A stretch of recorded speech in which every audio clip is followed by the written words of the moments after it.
Hello guys, আজকে অনেকদিন পর প্রায় 7-8 মাস পর আজকে নদীতে এলাম স্নান করতে। বাড়ির সামনেই নদী, কিন্তু হয় না আসা। নদীর জল একটু ঘোলা থাকে, সেই কারণে আসা হয় না। এই সবেমাত্র বন্যা হয়েছে, কিছুদিন হলো বন্যার জল কমে যাওয়ার জন্য এখন আবার এসেছি নদীতে। দেখা যাক নদীর বর্তমান পরিস্থিতি কেমন, কারণ প্রত্যেক বছর বন্যার পর নদী বদলে যায়। হ্যাঁ দেখো, আমার একটা এক্স গার্লফ্রেন্ড নদীতে, আমার একটা এক্স গার্লফ্রেন্ড, এইটা আমার গার্লফ্রেন্ড।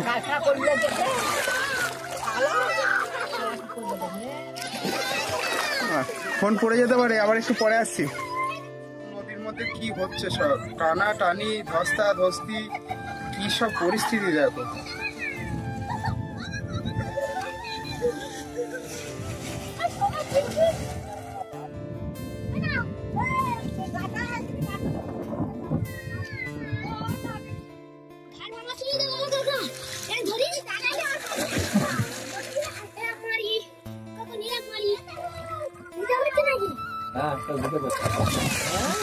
ফোন ভিজে যাবে, বাহ।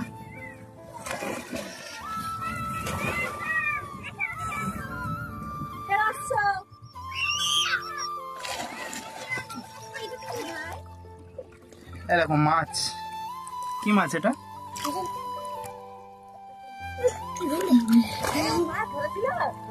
মাছটা মোড়া মাছ, পচে গেছে।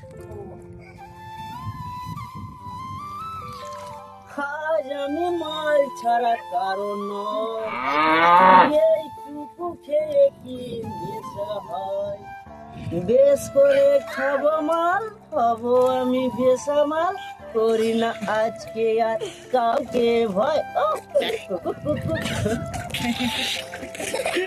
ভালো করে হোক, গানে ভালো করে।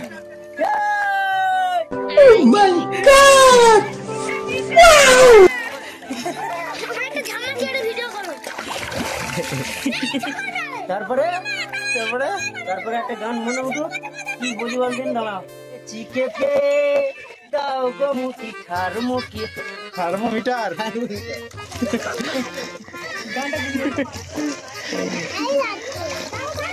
দেখো না আমার জ্বরটা এসে হয়ে গেছে 3.5-4।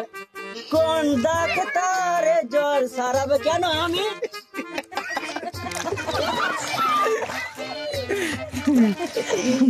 জ্বর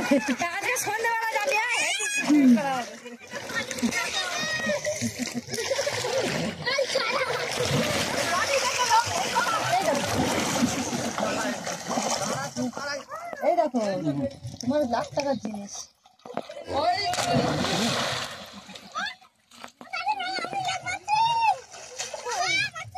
কি হবে আর ভিজে গেছে, ফুলে হয়ে যাবে।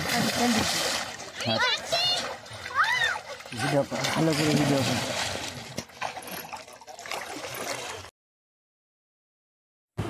ওই 10-15 মিনিট স্নান করার পর আমরা এবার বাড়ির পথে রওনা হলাম। মানে নদীর জলটা এতটা পরিমাণ ঘোলা, বেশিক্ষণ স্নান করাটা শরীরের জন্য ঠিক হবে না, কারণ উঠে চলে এলাম।